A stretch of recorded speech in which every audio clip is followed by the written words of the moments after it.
अनन्य भक्त श्री चंद्रहास जी महाराज, उनके पावन चरित्र का अपने लोग श्रवण करते हैं, इससे भक्ति बहुत घनीभूत होती है। केरल देश में एक परम मेधावी सुधार्मिक नाम के राजा राज्य करते थे। धर्म पूर्वक चलना, प्रजा का पालन करना और भगवान नाम जप करना, शास्त्र विधि से बिल्कुल कभी प्रतिकूल एक भी आचरण जीवन में नहीं किया। तो उनके यहां महाभागवत चंद्रहास जी का प्रादुर्भाव होता है। भगवान के भक्तों का जिस कुल में प्रादुर्भाव होता है, वो कुल, वो ग्राम, वो नगर, वो देश परम पूजनीय हो जाता है। ये महाभाग्यशाली मूल नक्षत्र में प्रकट हुए। लौकिक में अमंगल माना जाता है और भाव में देखो तो मूल कौन है? नक्षत्र भगवान। ऊर्ध्वमूल मधा शाखा मुसत्थम प्राहुरव्ययम। सबके मूल कौन है? श्री भगवान। किस नक्षत्र में पैदा हुए? मूल में, भगवत स्वरूप। और लोक में माना जाता है कि मूलन में पैदा हुआ है लड़का, अमंगल है, कुछ नष्ट ही होगा, संसार बड़ा विचित्र है। जैसे बालक रोता है ऐसे उनकी आवाज में निकल कृष्ण कृष्ण। बड़ा आनंद हुआ सुधार्मिक राजा को कि हमारे कोई महाभागवत पधारा है, क्योंकि ये भजन करके पूर्व जन्म में ऐसी भागवती की स्थिति प्राप्त की कि अबोध अवस्था में ही श्रीमुख से कृष्ण नाम निकल रहा है। आनंद उत्सव मनाया जा रहा है। राजा है, राजकुमार प्रकट हुआ, और दूसरी बात वो स्वयं भक्त हैं और भगवान का ऐसा भक्त जो जन्म लेते ही कृष्ण नाम उच्चारण किया। ये आनंद ज्यादा दिन टिका नहीं। रोज बधाइयां हो रही, आनंद उत्सव मनाए जा रहे। शत्रु पक्ष के राजाओं ने मिलकर कहा यही अवसर है, आक्रमण कर दिया जाए और केरलाधिपति का सब पूरा महल घेर करके कोई एक भी न बचने पावे। शत्रु पक्ष के राजाओं ने घेर लिया, आसपास से राजा और सैनिकों ने घेर लिया। अब वो असावधान थे, आनंद में पुत्र हुआ है, बधाइयां, कोई संभावना ही नहीं थी। गुप्त रूप से शत्रु पक्ष के राजाओं ने आक्रमण करके घेर लिया।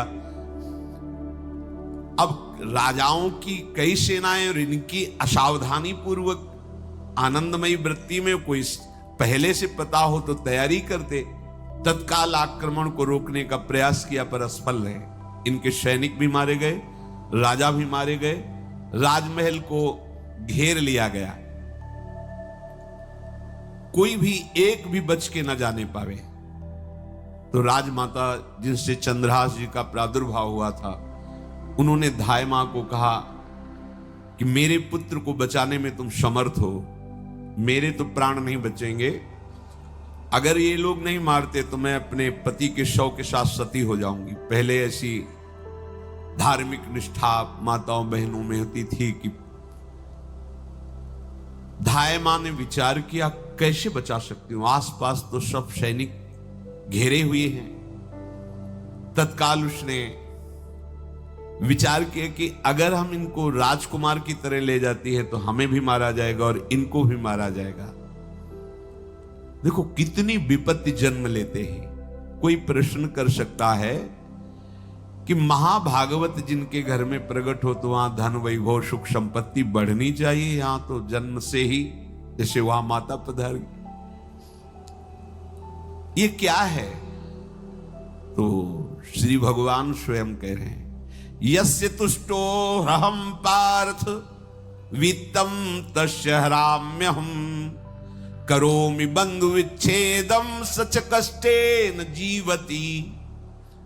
हे अर्जुन, मैं जिस पर बहुत प्रसन्न होता हूं, आप अपने ऊपर भगवान को बहुत प्रसन्न करना चाहते हैं, बहुत प्रसन्न करने में ये है, देख लो, कह रहे जिस पर मैं बहुत प्रसन्न होता हूं सबसे पहले उसका ऐश्वर्य नष्ट करता हूं। फिर क्या करता हूं? फिर बंधु बांधवों का,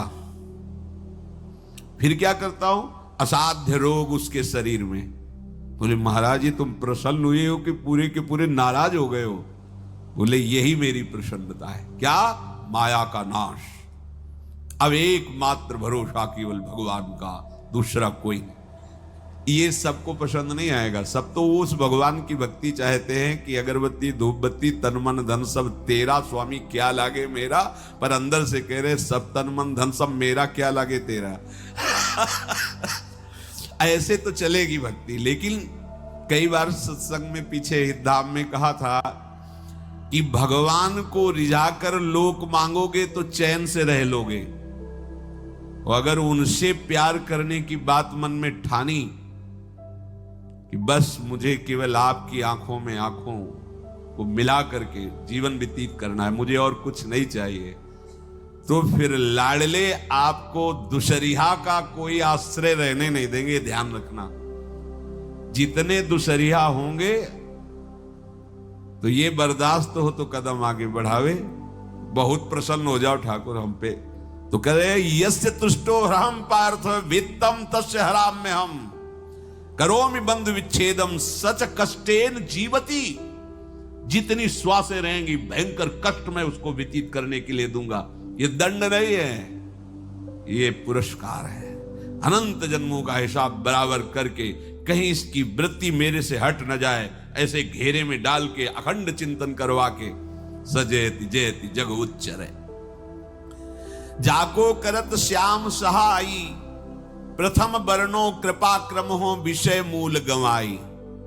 कुल कुटुंब बल वित्त हीनो दीन के दुखदाई। आपने को करजु लीनो आप ही अपनाई।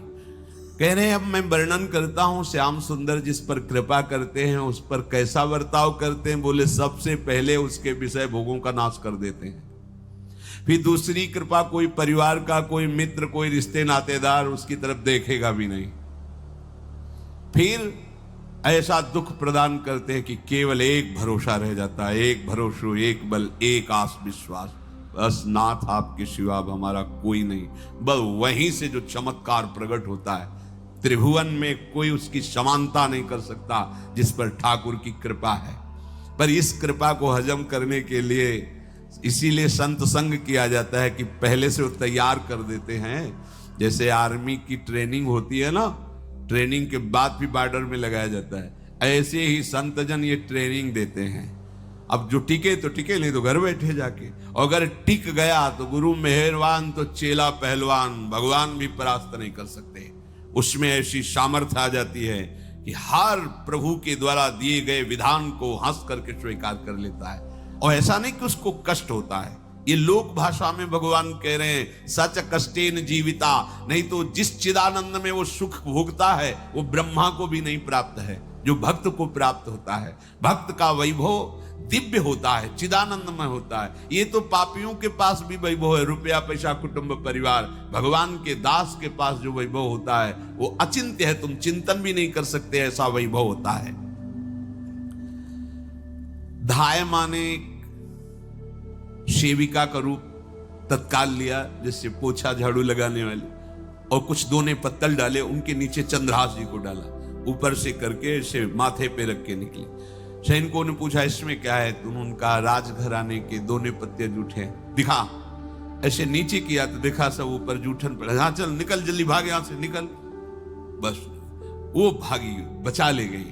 वो कुंतलपुर पहुंची और वहां के जो मंत्री दृष्ट बुद्धि थे उनसे प्रार्थना की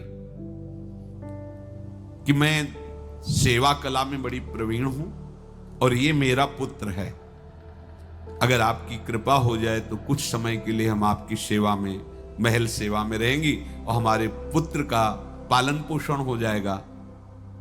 उनकी परीक्षा ली गई तो राजघराने की सेविका थी, परम प्रवीण थी, पर उन्होंने ये परिचय नहीं बताया।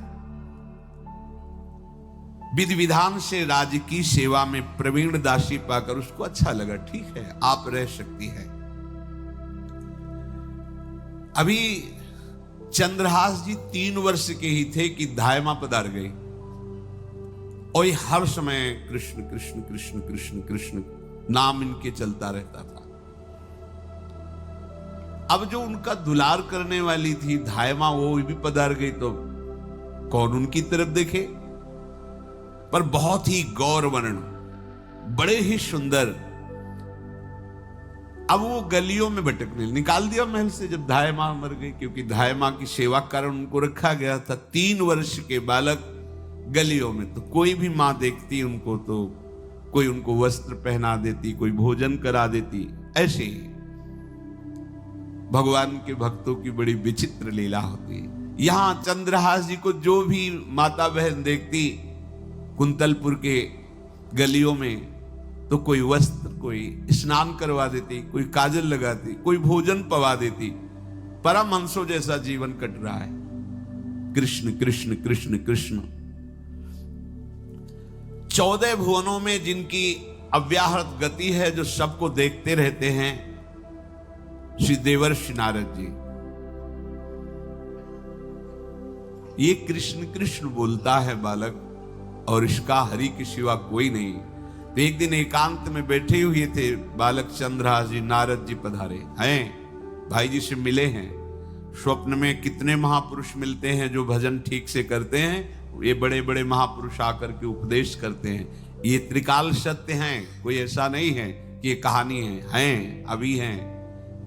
जहां आप भगवत चिंतन करेंगे तो आपको परिचय बड़े बड़े महापुरुषों का मिलने लगेगा। नारद जी आए तो देखा आंख बंद किए हुए चंद्रहास जी कृष्ण कृष्ण कृष्ण कृष्ण कृष्ण ऐसा उच्चारण कर रहे हैं। त्रिकालज्ञ सर्वज्ञ नारद जी ने देखा कि ओहो, इतना छोटा बालक और कृष्ण कृष्ण बोल रहा है। नारद जी ने स्पर्श किया दुलार करते हुए, सुनो आंख खोलो। आंख खोल के देखा श्री देवर्षि नारद जी। नारद जी ने कहा, देखो हम तुमको एक अमोघ वस्तु देते हैं, और एक छोटी सी शालिग्राम की इतनी बड़ी शिवज्ञ शालिग्राम का जो वो दिया। बोले धो के पी लेना और दिखा के पा लेना, यही तुम्हारी सेवा पद्धति है। अर्थात स्नान करा दिया और जो तुम्हें मिले इनको अर्पित। तो उन्होंने विचार किया कि धोने के लिए, स्नान कराने के लिए पात्र चाहिए, भोग लगाने के लिए पात्र चाहिए। तो जैसे कोई पान की बीड़ी नहीं, तो ऐसे कपोल में शालिग्राम को रखे रहते, पात्र ही नहीं, कोई सिंहासन ही नहीं। यही धुल गए, चरणामृत अंदर जा रहा, जब पाएंगे तो यही पा लेंगे, साइड में ऐसे करके फिर निकाल के धो। यहां कपोल में रखते छोटे से शालिग्राम चंद्रहास जी, और उपदेश किया भगवान के मंत्र का। जब कोई भगवत प्राप्ति के लिए चलता है तो भगवान ही गुरु रूप से प्राप्त होते हैं, वहां तक तुम्हें पहुंचा देते हैं या उन महापुरुष को आपसे मिला देते हैं। जब कोई भगवत प्राप्ति के लिए जहां चलता है तो ये भगवान अपनी तरफ से कृपा करते हैं। ये दृष्ट बुद्धि के जो महल में धाय माँ ने इनका आश्रय स्वीकार करवाया था, उसके एक पुत्र थे मदन जी, वो बड़े भागवत थे। और एक पुत्री थी जिसका नाम था विषया, वो बड़ी सुंदर थी, अभी छोटी अवस्था की थी। मदन जी का स्वभाव था भक्तों को भोजन पवाना। जो भगवत भाव के जन होते हैं उनके हृदय में ऐसा उत्साह होता रहता है कि जो वैष्णव हैं, संत जन हैं, इनको भोजन पवाने का मतलब श्री भगवान को भोजन पवाना। भक्तमाल में भी वर्णन है कि जैसे गर्भवती मां को आप कुछ भी पवाओ तो बालक की पुष्टता अपने आप होती है, ऐसे संतों के हृदय में भगवान विराजमान प्रगट रूप से हैं। जब हम संतों को भगवत भाव से भोग पवाते हैं तो साक्षात भगवान ही पाते हैं। वो मदन थे भगवत भाव के, तो उन्होंने बुलाया बड़े बड़े भक्तों को और ब्राह्मणों को। जब ब्राह्मण और भक्त पा रहे थे तो खेलते खेलते चंद्रहास जी भी वहीं चले गए और उन्होंने भी वहां प्रसाद पाया। अब बड़े बड़े ब्राह्मणों में एक ज्योतिषाचार्य थे। दृष्ट बुद्धि जी ने हाथ जोड़कर प्रणाम किया और अपने परिवार को प्रणाम करवाया और कहा, यह हमारी पुत्री है। दृष्ट बुद्धि जी ने कहा, आप इसका हाथ देकर बताइए, इसको वर कैसा मिलेगा, कैसा ऐश्वर्य होगा। दृष्ट बुद्धि मतलब दुष्ट बुद्धि, ऐसा ही था वो। पर बड़ा विचित्र खेल है, इसकी बुद्धि एकदम विपरीत और पुत्र महाभागवत। भगवान का खेल है। वो भक्ति विरुद्ध और पुत्र भागवत।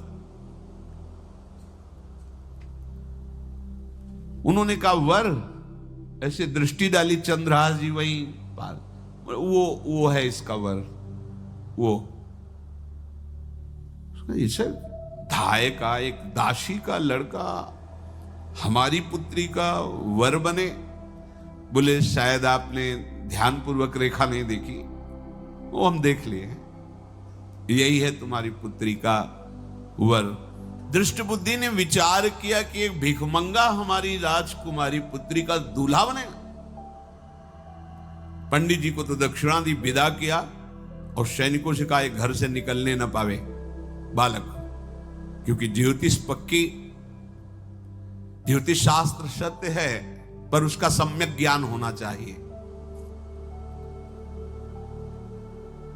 भला मुझ सम्राट के मंत्री की पुत्री, वो महामंत्री है दृष्ट बुद्धि, और ये एक भिखमंगा कैसे हो सकता है? बड़ा हृदय में जलन हुआ, ये तो बड़ी अपकीर्ति और दुर्भाग्य का विषय होगा, इसी को मरवा डालते हैं, काम खत्म हो जाएगा।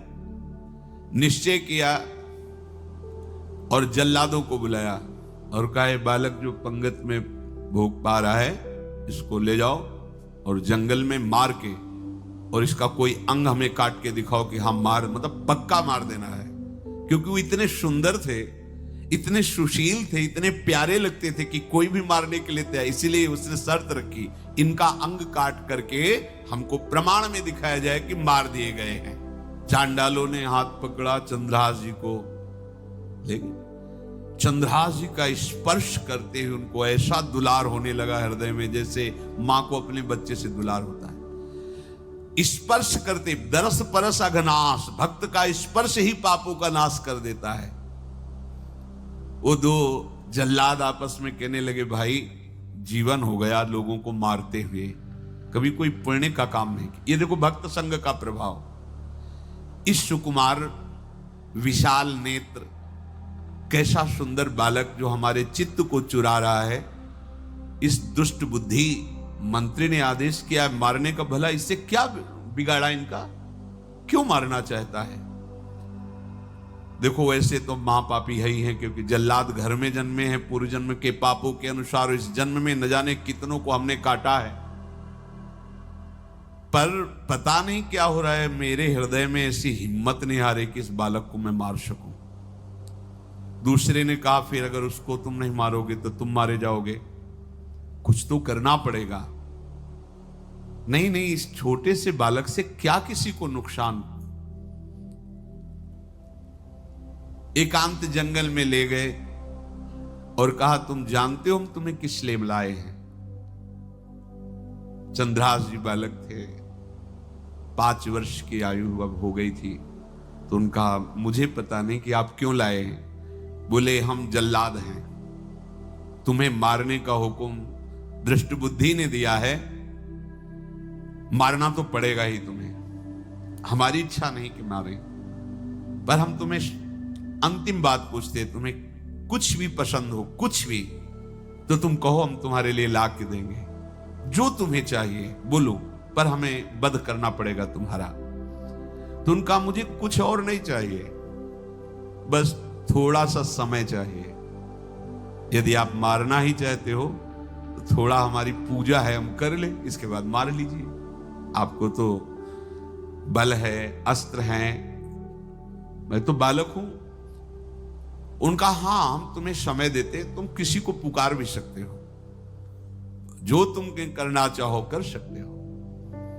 चंद्रहास जी का मुझे मृत्यु का भय नहीं, बस कुछ समय दे दे। पूरा महाभारत हो गया था, टिटिहरी के अंडे नहीं फूटे थे। वहीं टिटिहरी का, तो टिटिहरी एक पक्षी होती है ना, टे टे करके उड़ती है, तो उसके अंडों के ऊपर एक हाथी का घंटा हो गया, गिर गया ऐसे, सब पूरा महाभारत में सब नष्ट भ्रष्ट। वो अंडे वैसे सुरक्षित। तो जो प्रभु भारत युद्ध में राखे भरही अंड, सोई मुंह को राखे जो राखत ब्रह्मांड। मैं तो अनाथ हूं, श्री कृष्ण के सिवा कोई मेरा है नहीं, मैं किसको पुकारूं? मेरा आश्रय तो एकमात्र वही प्रभु हैं। और निकाला शालिग्राम, यही सिंहासन है शालिग्राम का। भगवान के भक्तों की अपार महिमा है।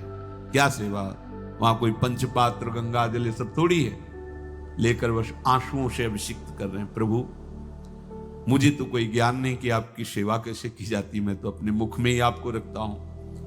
अब मेरे जीवन का अंत होने जा रहा है, बस मैं यही प्रार्थना करता हूं कि मैं आपके ही समीप पहुंचूं, आपका ही स्मरण करूं, आपसे कभी विलग न हूं, एक भी वृत्ति आपसे कभी विलग न जाए। श्याम सुंदर मुरली मनोहर ललित त्रिभंगी ध्यान करते हुए आंख खोली और इशारा किया, काट दो मुझे। जल्लादों ने जब देखा आंसू चल रहे ऐसा, वो बैठ गए अस्त्र रख के, कहने लगे भाई तुम मुझे मार दो, भले वो दृष्ट बुद्धि मुझे, मैं इस बालक को नहीं मार पाऊंगा, मेरी हिम्मत नहीं है। कुछ भी हो, मेरा वध हो जाए, पर मैं इस बालक को, गिरे मुरझाई दया आई कछु भाए भरे, ढरे प्रभु और मति आनंद शोभिनी है, हुती छठी आंगुरी सो काट लई दूषण हो, भूषण ही भयो जाई कहीं सांच चीनी है। जब नेत्र का इशारा हुआ कि वध कर दो, तो जो बधिक मारने के लिए आए हत्यारे थे वो आनंद से एकदम प्रफुल्लित हुए और कहा मैं नहीं मार पाऊंगा तुम्हें।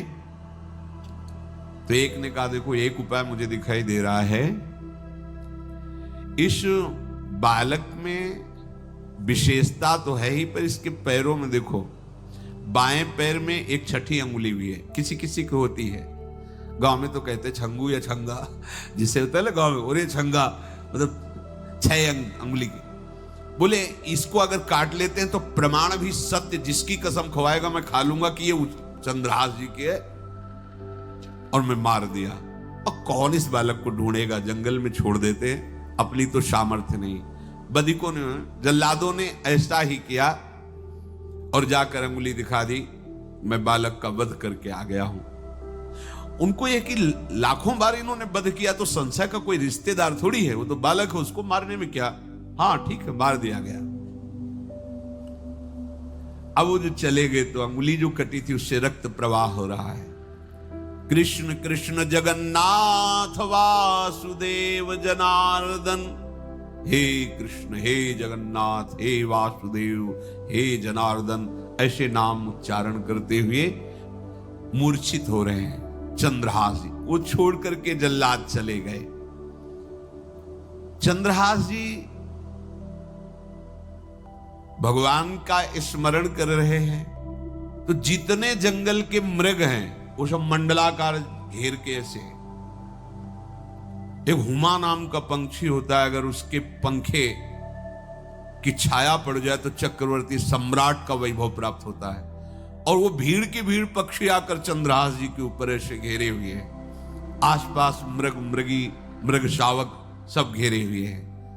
बीच में चंद्रहास जी कृष्ण गोविंद दामोदर माधव ऐसे उच्चारण कर रहे हैं। जो भगवान के चिंतन में मगन रहना अपना स्वभाव बना लेता है, तो देखो ऐसे हत्यारों के हृदय में भी दया गई, क्योंकि दया समुद्र भगवान का स्मरण जो करते हैं उनमें ऐसी महामहिम दिव्यता आ जाती है। कोई भी कितना भी निर्दयी हो, अंदर से वो भले जल रहा है द्वेष के कारण, पर कहीं ना कहीं ये द्वेष आंतरिक राग का सूचक हो। वो भी भक्त को प्यार करता है, पर भक्ति ना होने के कारण वही उसका राग द्वेष में बदल जाता है। कोई भी हो, अंदर से जब भक्त के प्रति जलन पैदा करता है तो उसमें मूल होता है भक्त की महिमा, भक्त का महत्व, पर उसे ना प्राप्त, जैसे कहते हैं कि वो अंगूर खट्टे हैं और हट नहीं प्राप्त कर पाए तो अंगूर खट्टे हैं। बकाया महत्व सब के अंदर होता है, दुष्ट से भी दुष्ट के अंदर भगवान के भक्तों का महत्व होता है, क्योंकि सबके हृदय में भगवान विराजमान है। अब चंद्रहास जी भगवत स्मरण करते हुए पक्षियों के और मृग आदि के बीच में हैं। उधर भगवान का एक विधान तैयार होता है। वह देश भूमि में रहत लघु भूप और सुख सवै एक सुत चाह भारी है। कुंतलपुर के ही अधीन एक चंदनवती नाम की राज्य नगरी थी। वहां के राजा थे, उनके पुत्र नहीं हो रहा था, तो कुंतलपुर सम्राट पद, चंदनवती राज्य राजा, जैसे प्रदेश और दिल्ली में बैठे हुए जो प्रधानमंत्री राष्ट्रपति वो बादशाह, जो दिल्ली का अधिकार वो बादशाह, और ऐसे छोटे छोटे जो राज्य हैं उनको राजा। तो ये चंदनवती के राजा कर दिया करते थे, प्रत्येक राजा को कर देना होता था, बादशाह को। इनके पुत्र था नहीं और कर देने के लिए कुंतलपुर ही जा रहे थे, तो रास्ते में देखा कि बहुत से मृग और पंछी ये घेरे हुए क्या है, तो एक कौतूहल सा कि क्या है बीच में, आसपास मंडलाकार मृग, फिर वो विहंग पक्षी जो भगवान के आश्रित है, भगवान कैसी व्यवस्था करते हैं। वो चंदनावती के राजा दौड़ करके एक कौतूहलवश, क्या है यहां, मृगी पंक्तियों के बीच में पक्षी, हुमा नाम का बड़ा पवित्र पक्षी हिमालय आदि में पाया जाता है, जिसके ऊपर इसकी छाया पड़ जाए वो ऐश्वर्यवान हो जाए। देखा बालक दिव्य तेजों में, और मूर्छावस्था में नजदीक गए तो अंगुली पूरी कटी हुई थी, तो रक्त प्रवाह, गोद में उठाया और आनंदित हो गए, हमारी पुत्रेष्टि यज्ञ सफल हुई, हमारा दान पुण्य सफल हुआ, ऐसा हमें सुंदर बालक मिला। चंद्रहास जी को लेकर के घर आए और हृदय में भगवान का बार बार कृपा प्रसाद मना रहे, मुझे भगवान ने पुत्र दिया। चंद्रहास जी को लेकर आए, आनंद मंगल बधाइयां बजने लगी, बहुत सी संपत्ति न्यौछावर कर दी। 5 वर्ष के चंद्रहास जी हैं। पूछा बेटा तुम्हारे माता पिता कौन है? तो कहा श्री कृष्ण। परिवार में कौन है? श्री कृष्ण। मतलब तुम्हारा कोई नहीं है? नहीं है श्री कृष्ण। समझ गए कि भगवान ही हमें कृपा करके ऐसे महाभागवत पुत्र को दिया। और है कौन? वास्तविक कोई नहीं श्री कृष्ण के सिवा। बड़ा उत्सव मनाया और अपने राज सिंहासन का अग्रिम अधिकारी युवराज पद चंद्रहास जी को। अब तो पूरे राज्य में आनंद की वर्षा हो रही। राजा मन में विचार कर रहे हैं कि ऐसा प्रतापी भक्त हमारे यहां आया है, अब हमको किसी को कर देने की जरूरत नहीं। तो जो हर महीने वर्ष में जो बंधा हुआ कर था उन्होंने नहीं दिया। 1 बार 2 बार 3 बार जब कर नहीं पहुंचा तो सम्राट ने आदेश किया मंत्री को कि चंदनावती से कर आना बंद हो गया है। क्या बात है? यदि वो अहंकार से युक्त हो तो आक्रमण करके नष्ट करो, यदि समस्या है तो उसका सहयोग करो। बादशाह के आदेश से वहां दृष्ट बुद्धि पहुंचे तो युवराज पद पर चंद्रहास जी विराज, जिनको मारने के लिए जल्लादों के हाथ में दे दिया था। पूरे पूर्वासी ऐसा प्रभाव चंद्रहास जी का है कि सब कृष्ण भजन करते हैं, सब आनंद में मगन रहते हैं। चंद्रहास जी थोड़ा सयाने हो गए थे तो पूर्ववासियों को उपदेश देते, एक बार हमारे राज्य में भोजन पाया जाएगा 24 घंटे में, और सबके घरों से आरती की शंखनाद घंटानाद सुनाई देना चाहिए।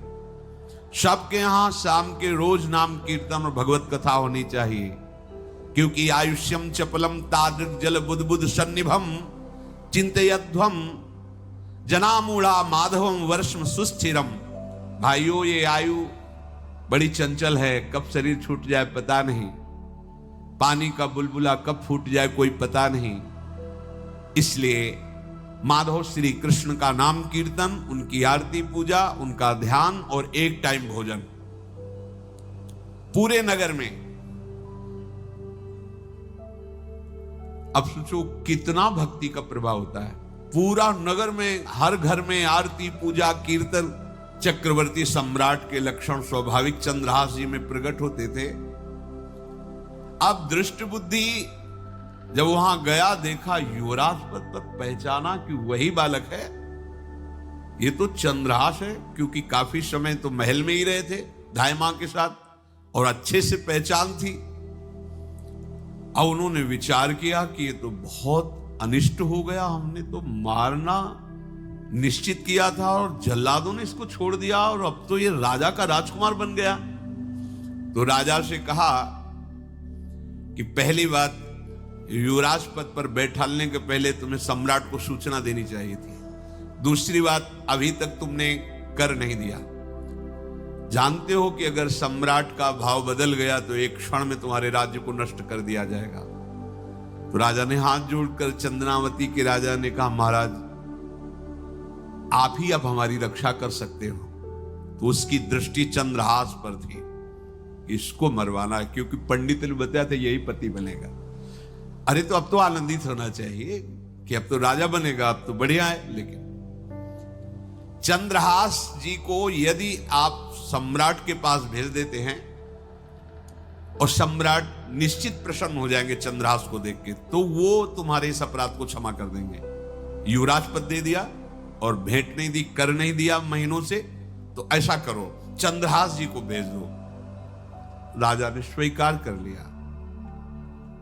और पहले लोग बिल्कुल धर्म से चलते थे, कहीं भी अधर्म का लेश नहीं। एक चिट्ठी लिखी दृष्ट बुद्धि ने और चंद्रहास जी से कहा खोल के पढ़ना नहीं, मेरे पुत्र मदन को देना जाके, और मदन तुम्हें फिर आगे का कार्य सम्राट से मिलाना, माफी करवा देना, ये सब करवा देगा, पर ये चिट्ठी तुम रास्ते में खोल के नहीं देखना। और वैसे भी किसी का पत्र खोल के देखने का धर्म नहीं कहता। अगर कोई पत्र दे तो ये नहीं कि इसमें क्या लिखा है, नहीं, या तो हिम्मत नहीं है, इतनी धैर्य नहीं है तो मत लो। अगर धैर्य है तो हाथ में लेकर जहां तक पहुंचाना है वहां तक पहुंचा दो, नहीं तो वो कार्य ही मत लो। ये अधर्म है कि आप बीच में उसको खोलकर पढ़े। पहले लोग बहुत धर्मात्मा होते थे, एक एक बात धर्मयुक्त होती थी।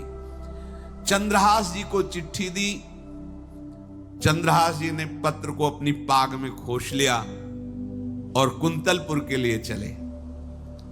अब इनका किशोर अवस्था में प्रवेश हो चुका था। एक सुंदर कुंतलपुर के बाहरी रमणीय बगीचा था, वृक्ष बहुत सुंदर सुंदर, पुष्पवाटिका भी, बड़ा मनोरम लगा। घोड़ा बांध दिया वृक्ष में और पहले सरोवर का बड़ा निर्मल जल होता, जल पिया, हाथ मुंह धोया, थोड़ी देर भगवान का ध्यान करते रहे वृक्ष के नीचे और फिर लेट गए तो नींद आ गई। भगवान बड़े कृपालु हैं। जो भगवद आश्रित होता है त्रिभुवन में कोई उसका अमंगल नहीं कर सकता। अपनी सहेलियों के साथ दृष्ट बुद्धि की वही राजकुमारी जिसके साथ इनका ज्योतिषाचार्य ने कहा था यही पति होगा, वो अपनी बहुत सी समान वयस्क अवस्था की जो किशोरियां थी उनके साथ वो, और ये राजवाटिका थी, इसमें घूमने के लिए आई। तो घोड़ा देखा तो उसने कहा यहां किसी का घोड़ा कैसे आ सकता है, हमें लगता है कोई यात्री इसमें प्रवेश कर गया, उसको पता नहीं होगा कि राजवाटिका है। वो अपने सहेलियों के साथ घूमते हुए उसी वृक्ष के नीचे पहुंची। जा चंद्रहास नौ किशोर अवस्था, और जो भगवान का भजन करते हैं उनमें एक विशेष आकर्षण होता है जो साधारण आदमियों में नहीं होता। वो कैसा भी रूप हो उससे मतलब आकर्षण होता है, ऐसा लगता है इनके समीप बैठे रहे, इनको देखते रहे, इनकी बातें सुनते रहे, उनमें भगवत आकर्षण होता है। आंख मुंदी हुई शोर है, देखते ही पूर्व विधान के अनुसार उसका चित्त लुट गया। इतना सुंदर नौ किशोर अवस्था, आसपास देखा तो सखियां खेलने में लगी थी। पाग में एक चिट्ठी सी दिखाई दी तो झुक करके चुपचाप ऐसे नौ किशोर अवस्था में चंचलता भी होती है, चिट्ठी खोल करके देखा तो वैसे ही रूप माधुरी में आसक्त हो गई थी। पूर्व संस्कार से आकर्षण भी हुआ। इसने संस्कृत में लिखा था विस्मस्मयी प्रदातव्यम त्वया मदन शत्रुवे कार्या कार्यम न द्रष्टव्यम कर्तव्यम खलु में प्रियम। मदन पुत्र, उनके नाम था मदन। ऐ मदन, बिना कुछ विचार किए इसको विष दे देना जाते ही। क्या उचित है क्या अनुचित ये तुम्हें नहीं सोचना, मेरा प्रिय करना, मेरे आदेश का पालन, जाते ही से विष दे देना। पत्र उसने देखा वो पिताजी की बुद्धि खराब हो गई, ऐसे सुंदर नव किशोर को विष देने की बात लिख दी। और उसे बड़ा दुख हुआ कि पहली ही दृष्टि में, अभी तो इन्होंने आंख खोल के हमें देखा ही नहीं, और इनको इस सोई हुई मुद्रा में देख करके मेरे प्राण समर्पित हो गए, मेरा चित्त समर्पित हो गया। चलो, जब मेरी सखियों के नाम पुकारे जाते, हेमलता शशिकला आदि, तो मुझे चुभता था कि मेरा नाम पिताजी ने विषया क्यों रखा है। आज सार्थक हो गया, मेरा नाम सार्थक हो गया। काजल लगाई हुई थी, एक सीख से ऐसे काजल लिया, और एक संस्कृत में आ बनता है ऐसा, ऐसे, बस ऐसे कर दो तो विषया हो गया। अब उसका अर्थ बदल गया। हे मदन, उचित अनुचित का विचार छोड़कर जाते ही इसे विषया प्रदान कर दो, ये मेरा प्रिय कार्य होगा। विषय पुत्री भगवान है, जैसी हो भवतव्यता तैसी बने सहाय, आप ना आवे आप परताई तहां ले जाए। तो ओ पत्र वही खोश दिया, और ये सुख हुआ कि तो जाएंगे भाई के पास ही ना, तो घर में ही तो जाएंगे, वहां इनकी इस प्रसन्न मुद्रा में बातचीत करते हुए मैं इनको देखूंगी। ये भगवान का विधान होता है। चंद्रहास जी उठे और पूछते हुए मंत्री के घर पहुंचे, और मदन ने जो ही कि चंदनावती से पिताजी ने इनको भेजा है, ये वहां के राजकुमार हैं, हृदय से लगाया। चंद्रहास जी ने कहा आपके पिता ने पत्र दिया है। उन्होंने पत्र पढ़ा, विषमस्मयी विषयास्मयी, विषय तुरंत बिना विचार किए ब्याह कर दो, दे दो, क्योंकि लिखा है प्रदातव्यम त्वया मदन, अभी इसी क्षण जहां ये पत्र मिले का जो आज्ञा, सुबह शीघ्र शुभम शीघ्र, बुलाओ पंडित को। पंडित ने कहा भगवान की कृपा से अगला मुहूर्त है, बिल्कुल ये ब्याह का पक्का मुहूर्त है। अब तो राजघराने तत्काल व्यवस्था हुई, और वो तो पहले ही मोहित हो चुकी थी देख के विषया जी। तत्काल दुल्हन रूप उनको सजाया गया, इनको दूल्हा रूप सजाया गया, पंडित शुरू कर दिए, गणानंतो आगणपति को ब्याह हो गया। अब जब ब्याह यहां खूब धूमधाम से हो गया, तो दृष्ट बुद्धि ने सोचा कि काम हो गया होगा, विष दे दिया हो गया, मर अब हम जाके संभाल लेंगे, क्योंकि राजकुमार है, कैसे विष दिया कौन दिया, तो इस बात को हम संभाल लेंगे। जब वहां घर है तो पूरे नगर में सजावट हुई थी। बोले भैया सजावट का है कि?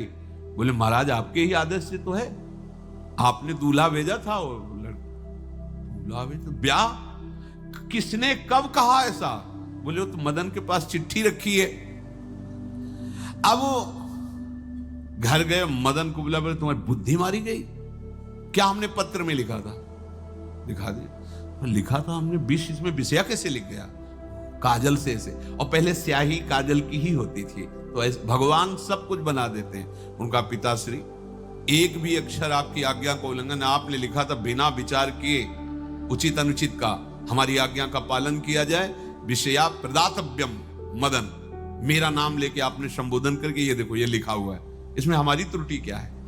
देखा तो चंद्रहास जी दूल्हा और सुंदर, अब उसका हृदय आग ले। अब तो मान जाना चाहिए, बिटिया का वरण हो गया भाई, ब्याह हो गया, अब तो गुस्सा छोड़ देनी चाहिए। पर दुष्ट बुद्धि, नाम ही रखा था धृष्ट बुद्धि, उसने कहा चाहे बिटिया विधवा रहे पर तुम्हें जिंदा ले लेने देंगे। ये दुष्ट बुद्धि होती है। देखो कैसे कैसे ऐसे ही होते हैं, कुछ लोग ऐसे ही होते हैं, हमारी इज्जत, फिर जेल काटता है पूरा परिवार, मार डालेंगे तुम्हें जिंदा नहीं रखेंगे, ऐसे दुष्ट बुद्धि का स्वभाव होता है। अब भाव जब बिगड़ जाता है तो फिर पकड़ में नहीं आती बात, यही समझ जाना चाहिए था। चरणों में प्रणाम करके कि अब तो तुम हमारे बेटे के समान हो, ये भी राज्य तुम्हारा, वो भी आनंद लो। अब बड़ा सुख का कार्य। लेकिन जब नकारात्मक सोच आ जाती है तो बुद्धि कंट्रोल में नहीं रहती, वो फिर उद्दंडता करने, उसका निश्चय गलत होता है। नजदीक गया और कहा कि बहुत कृपा हुई, आप हमारे दामाद बने, पर हमारे यहाँ की एक रीति है, हमारे नगर के बाहर जो देवी हैं उसमें लड़की का वर अकेले पूजा करने जाता है। आपको हमारी कुल की रीति का निर्वाह करना होगा, आपको जाना ही होगा। कोई समस्या नहीं, हमारे लिए तो हर देवी देवता भगवत स्वरूप है, आपके लिए हम पूजने चले जाएंगे, पूजन की थाल तैयार करो। और उधर कई बलवान सैनिकों को भेजा, देवी पूजने जो आ रहा है तत्काल उसे काट देना, किसी भी तरह बचना नहीं चाहिए, नहीं तुम सब मारे जाओगे। जो आदेश देवी मंदिर में सैनिकों को लगा दिया, जो आवे तत्काल मार देना, क्योंकि अब भेज ही रहे ना, तो नाम नहीं लिया, कहा जो आवे तत्काल मार देना, मेरा आदेश अगर बचा तो मैं तुम्हें मार दूंगा। उन राज सैनिकों ने जो बधिक स्वभाव के थे पहले से वहां लग गए। बड़ा विचित्र भगवान का खेल है। वहां के चक्रवर्ती सम्राट जो थे बड़े बड़े विद्वान और ऋषियों से बातचीत कर रहे थे। उन्होंने कहा महाराज अब आपका राज सिंहासन पर बैठना राज्य के लिए अमंगल होगा, ऐसा समय आ रहा है। इस समय यदि चंद्रहास जी को सम्राट पद पर बैठा दिया जाएगा तो आगे अकाल नहीं पड़ेगा और बड़ा मंगल होता चला जाएगा। ये मुहूर्त आपका राज सिंहासन पर से हटने का है, तो उनका प्रजा का मंगल हो और देश का मंगल हो, इसलिए हम बिल्कुल। मदन वहीं बैठे हुए थे। सचिव ने कहा तुरंत जाओ और जो तुम्हारे बहनोई बने हुए हैं चंद्रहास जी को लाओ। तो भागे। तो जो और सैनिक राज सैनिक थे पूछा किधर जा रहे हो? बोले वो अपने बहनोई चंद्रहास जी। बोले वो तो देवी पूजा के लिए गए। तो घर न जाके वो सीधे आगे बढ़े, तो जा ही रहे थे थाल सजाकर देवी। बोले सुनो इसी समय मुहूर्त है, आपको देवी पूजा हम कर लेंगे जाके, या हम थाल लेके वहां बैठे रहेंगे, पहले सम्राट पद का वो अभिषेक करो फिर देवी पूजा हो जाएगी। ये तो घर की बात है, और देवी पूजा मैं करके आ रहा हूं, वो देवी पूजा के लिए और वो सम्राट पद के लिए बीच से ही। दौरे सुख पाई जाई मगही में लियो जाए, दियो सो पठाई नृप रंग माही भीजिए। अब जो सम्राट थे तो बहुत आनंदित हो गए, क्योंकि भगवान का भक्त तेजस्वी और बलवान शूरवीर योद्धा जो सम्राट पद पर बैठेगा तो अकाल नहीं पड़ेगा, सुख की सब प्रजा को वृत्ति प्राप्त होगी। बड़े आनंदित होकर इनका सम्राट पद पर अभिषेक हो रहा है। और दृष्ट बुद्धि के पुत्र जो मदन संतों और भक्तों का आदर करते थे, वो देवी पूजा, और वहां पहले उसने बोल रखा था जो आवे तो देवी अपमान ते न डरो सम्मान करो, जात मारी डार्यो या सो भाष्यो भूप लीजिए। चंद्रहास जी का सम्राट पद पर अभिषेक और मदन जी का देवी मंदिर में प्रवेश, और सैनिकों ने काट के फेंक दिया मदन को। ये जो पे कृपा रघुपति कृपाल की, बैर और की कहा सरे होई न बाको। बार भगत को जो कोई कोटि उपाय करे, गोस्वामी तुलसीदास जी लिखा। भगवान का कृपा पात्र जो भक्त है, किसकी ताकत है कि उससे बैर कर सके। चाहे कोई त्रिभुवन में हो, भक्त का बाल बांका नहीं कर सकता, चाहे करोड़ों करोड़ों उपाय कर ले। और तके नीच जो मीच साधु की, सो पामर ते मीच मरे। वेद विदित प्रहलाद कथा सुनि, को न भगति पथ पाम धरे। अगर तुम जिस भाव से साधु को नीचा दिखाना चाहोगे वही भाव तुम्हारा सर्वनाश कर देगा। वैसे ही देखो सर्वनाश हुआ ना, एक ही पुत्र और इसके आदेश से वह उल्टा खेल हो गया, पुत्र की ही हत्या हो गई और चंद्रहास जी को सम्राट पद पर अभिषेक किया जा रहा है। अब दृष्ट बुद्धि ने बड़ी प्रसन्नता अंदर है कि वो तो मार दिया गया होगा। सैनिक आए और बोले महाराज आपके पुत्र का वध हो गया है। पुत्र का वध कैसे?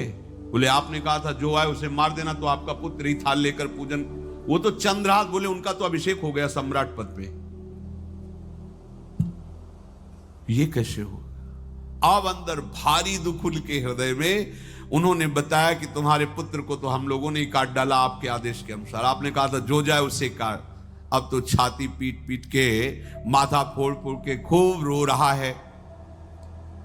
किसी का कोई भी बस नहीं चल सकता भगवान के भक्त के ऊपर। तंत्र मंत्र दुनिया का जितना भी सामर्थ्य है, ये भक्ति को ऐसे खिलवाड़ नहीं है।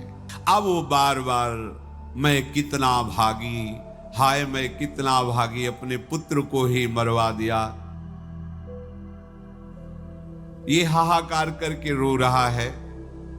चंद्रहास जी ने जब सुना तो उन्होंने कहा अरे मृत्यु तो मेरी निश्चित थी, फिर मदन भैया को वो मेरी मृत्यु प्राप्त हुई। नहीं नहीं, ऐसा नहीं हो सकता। मैं अभी जाता हूं। वहां गए, अंगों को रखा, भगवान का ध्यान करते, स्मरण करते से हाथ फेरा, उठ के बैठ गए। अब ये घटना तो उनको पता नहीं थी। दृष्ट बुद्धि को उन्होंने खोपड़ी फोड़ करके अपनी हत्या कर ली। उनको जिला के आए तो फिर उनको जिलाया और कहा पिताजी अब कृष्ण कृष्ण जपो। अब उनकी बुद्धि शुद्ध हुई और भगवान का आश्रय लेकर के वो अपने जीवन को भगवत भक्ति में बनाए। तो जो भगवान का भक्त है, उससे द्रोह करने वाले को भी परम मंगल ही देते हैं भक्त। पर भक्ति में अनन्यता की आवश्यकता है। प्रारंभ इहलोक परलोक के सारे सुखों को भगवान के चरणों में समर्पित करके किसी व्यक्ति वस्तु स्थान का आश्रय नहीं होना चाहिए।